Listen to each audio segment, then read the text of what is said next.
evening. Welcome back on PACIS TV. This is the time for the news weekly. And of course, my name is Benjamin Kwizera, and these are the top stories.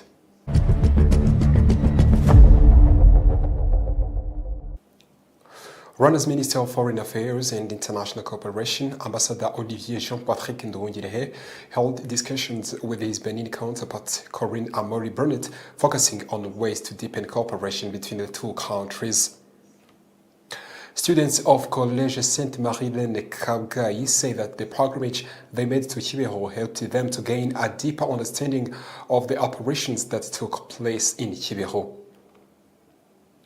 The leaders of the private sector federation in Rusizi district have called out some business operators who do not participate in activities commemorating the 1994 genocide against the Tutsi, urging them to play a role in promoting unity and learning from Rwanda's painful history. In international news, at least 32 people were killed and 16 others injured after an overcrowded passenger bus plunged into a ravine in southwestern Pakistan. Well, welcome back to our news in detail. This is the news brought to you in partnership with the Credo Hotel, located in southern province of Rwanda. Rwanda's Minister of Foreign Affairs and International Cooperation, Ambassador Olivier Jean-Patrick Nduhungirehe, held discussions with his Benin counterpart, Corinne Amori-Burnett, focusing on ways to deepen cooperation between the two countries. News in details. Rwanda's Minister of Foreign Affairs and International Cooperation, Ambassador Olivier Nduhungirehe, held his discussions with his Benin counterpart, Corinne Amori-Burnett, focusing on ways to deepen cooperation between the two countries. The meeting took place in Paris, France, on the sidelines of the 47th extraordinary session of the Council of the Ministers of the International Organization of La Francophonie. During their talks, both ministers exchanged views on strategies to further strengthen diplomatic relations between Rwanda and Benin, with emphasis on expanding collaboration in key sectors of mutual interest. These areas of cooperation are expected to contribute to development priorities in both countries and enhance people-to-people ties, while also reinforcing existing diplomatic engagement. The two sides also reaffirmed their shared commitment to working together within multilateral platforms, particularly under Francophonie frameworks, to promote common goals and strengthen international cooperation. Officials noted that the discussions reflected the growing partnership between Rwanda and Benin and a mutual desire to build stronger relations that deliver tangible benefits to citizens of both nations. The talks added to ongoing efforts by both countries to expand diplomatic and economic cooperation across various sectors to shared development. Students of Collège Sainte-Marie-Laine Kabgayi say that the pilgrimage they made to in Kibeho helped them to gain a deep understanding of the operations that took place in Kibeho and enabled them to return with the spiritual nourishment that will accompany them throughout their journey in life. More report. My name is Kandetelepis. I'm studying MCB in Collège Sainte-Marie-Laine. I'm a finalist in Senior 6.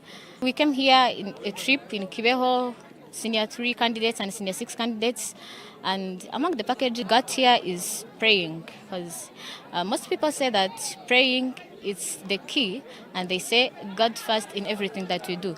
So among the messages of our Mother Mary, is that we should pray, and pray, because everything starts with prayer, and everything should be built on prayers, because without praying, anything is not possible with God. And another thing that you gain here is that regardless of praying or on top of praying, we should also emphasize on changing. In the message, she emphasized on changing.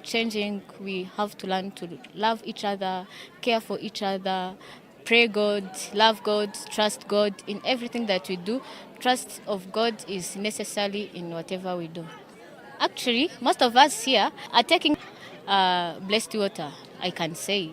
And most of us, we trust in these materials like water, blessed water, and these bracelets. The water can be useful since a lot of us are likely used to want it to use it in the activities, like improving their trust and other things. And since most of us, we are changing and we have gained messages, we are going to be giving them the message we gain here. We have to emphasize them on changing. We deliver the message. They see the change in us, that it is different. How we came is not how we are going back. So the change in us is going to be impactful on them. They change, and among the other things that we are gaining here, the things we are taking, they are going to be useful to them. The foundation of anything is trust and believing. If you are not a believer and if you don't believe in anything or these things, it is hard for you to gain the message we get here. So the first thing that we all should emphasize on is believing and trusting, because if you don't believe that Mother Mary came here, it is going to be hard for you to be emphasizing on the message that she delivered. So the first, you have to believe, and then trust in God and trust that she is able and that she can deliver our message to God and help us change.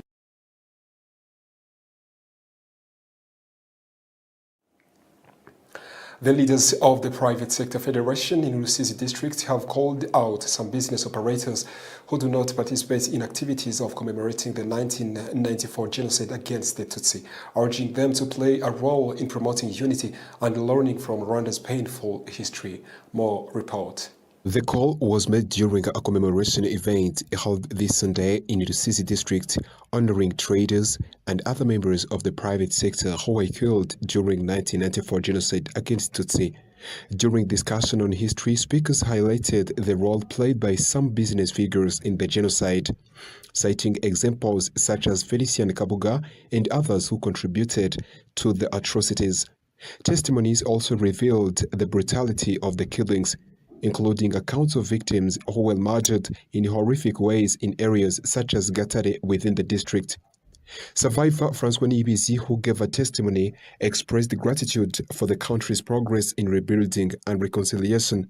He also acknowledged the compassion shown by kind-hearted business people who supported genocide orphans who had lost entire families. I would like to express my gratitude to the group created by Monica that has family called RW'IGITANGAZAMAKURU. When we were still at Apedik, she used to come with parents and took care of us, shaving our hair, helping us to take a shower, and many things. Even today, she still checks on us, asking us how our families are doing. Nyonguru, the head of Private Sector Federation in Rusizi District, praised business operators for their continued collaboration in supporting genocide survivors. However, he criticized those who fail to take part in commemoration activities, reminding them that their achievements are made possible by a peaceful country. He urged them to embrace unity and remember vulnerable survivors, especially those without shelter. I want to take this opportunity, with your support, let us condemn the people who never attend commemoration activities.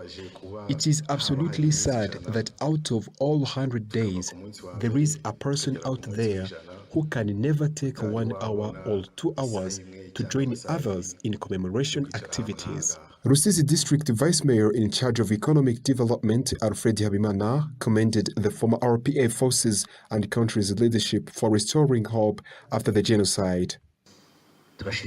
We also thank those who helped orphans and widows to embrace life once again. Those who are here, thank you very much. After years of supporting survivors through initiatives such as donating cows, the Private Sector Federation announced that starting this year, they will focus on providing housing for survivors who are still in need. Construction of house for one survivor in Ruganda Cell, Kamembe sector is already underway. The commemoration activities began with laying wreaths at Kamembe Genocide Memorial Site, where 1,015 victims are laid to rest, followed by lighting of the flame of hope and a walk to Rusizi district offices where discussions concluded.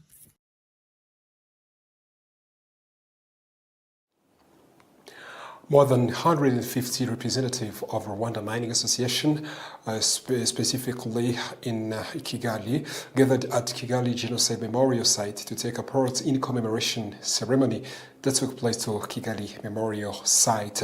More reports.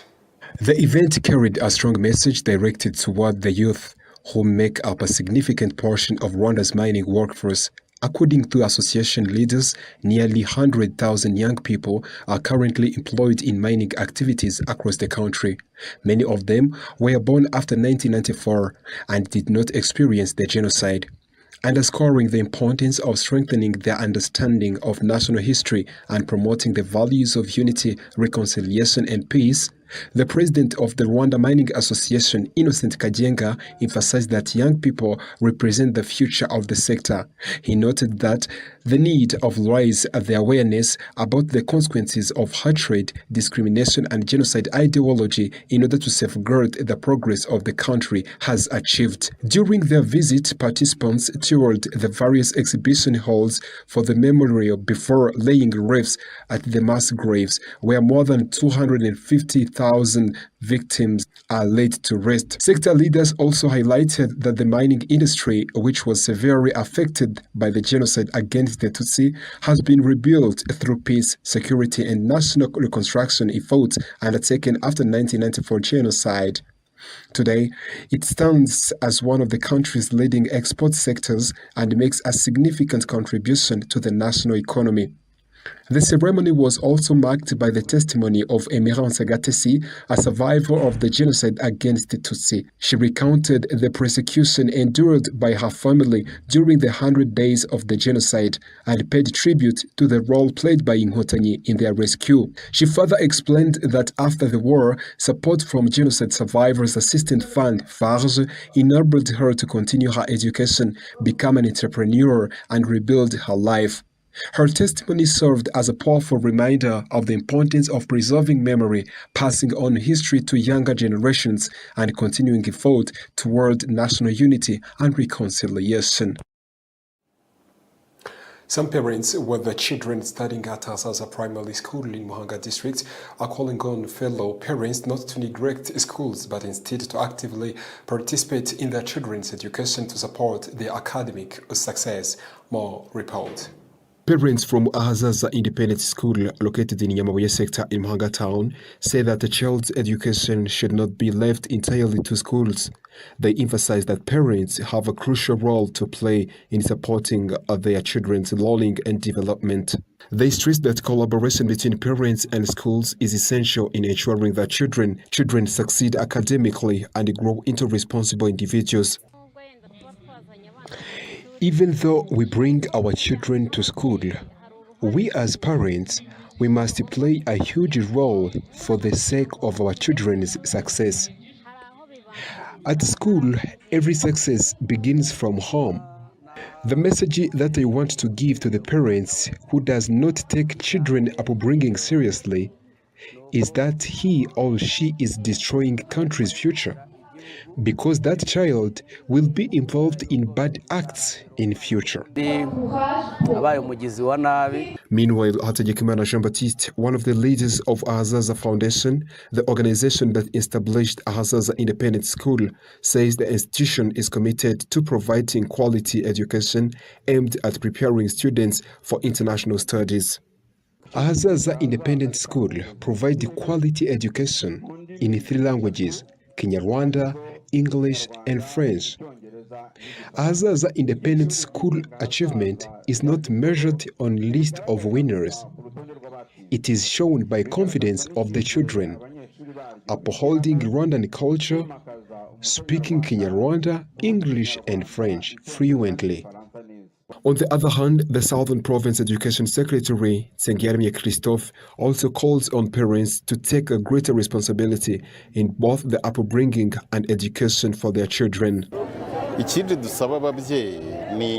What we request parents is to help a child to get materials such as books, notebooks, and other materials, but also pay school feeding fees and other school-related fees, so that educational sector will be developed as well. Kugira ngo mbese ayo mafaranga nayo ni akomeza afashe urwego rw'uburezi gukomeza gutera imbere. Ahazaza Independent School currently has about 600 students, including those in nursery and primary levels. Over the past 20 years since its establishment, more than 300 students have graduated from the school. The Rwanda Environment Management Authority, RWANYU, is taking a significant step forward in the fight against pollution by introducing advanced surveillance technology to strengthen environmental enforcement. More report. The Rwanda Environment Management Authority, REMA, is taking a significant step forward in the fight against pollution by introducing advanced surveillance technology to strengthen environmental enforcement. Starting at the end of August, the institution will deploy drones to detect individuals engaged in illegal waste burning, particularly those who carry out such activities at night, in an attempt to evade inspection. The announcement was made by REMA's Director General, Juliet Kabera, during her appearance before the Senate Committee of Foreign Affairs, National Unity and Security. She emphasized that the use of drones will mark a turning point in the country's effort to combat environmental violations more effectively and proactively.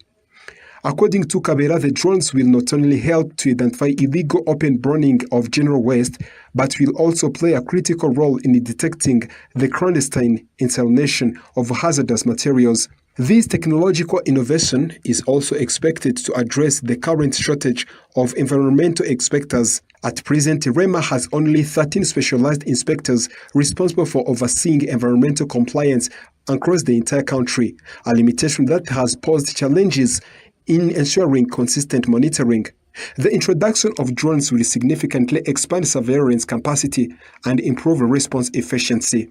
The adoption of drone technology forms part of a broader strategy aimed at enhancing air quality monitoring and strengthening the enforcement of environmental regulations by enabling more precise and timely detection of pollution sources. REMA seeks to deter harmful practices and promote greater accountability among individuals and institutions.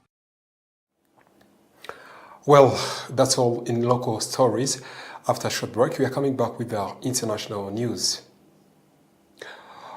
All right, let's continue with the international news. At least 32 people were killed and 16 others injured after a crowded passengers bus plunged into a ravine in southwestern Pakistan. The bus was traveling from Quetta to Peshawar when it crashed in the Dana Sal mountain range on the border between Balochistan and Polkwa province at about 80 local time. A government official at Zob Hospital told BBC News that a total of 48 people, including a number of women and children, have been on board when the accident happened.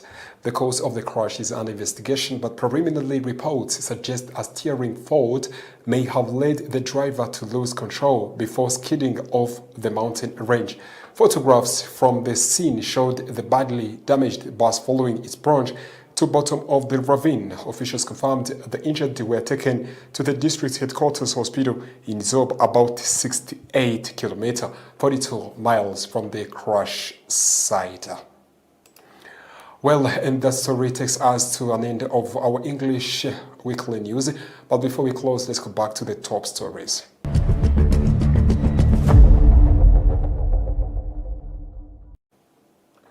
Well, Rwanda's Rwanda's Minister of Foreign Affairs and International Cooperation, Ambassador Olivier Nduhungirehe, held discussion with his Benin counterparts. Students of Collège Saint-Marie Irene de Kabgayi say that the pilgrimage they made to Kibeho helped them to gain a deeper understanding of the apparition that took place in Kibeho and enabled them to return. The leaders of the private sector federation in Rusizi district have called out some business operators who do not participate in activities of commemorating 1994 genocide against the Tutsi, urging them to play a role in promoting unity and learning from the Rwanda's painful history. In international news, at least 32 people were killed and 16 others injured after an overcrowded passenger bus plunged into a ravine in southwestern Pakistan. Well, thank you very much once again for being with us in PACIS TV English Weekly News. My name is Benjamin Kwizera, and I wish you a very wonderful weekend.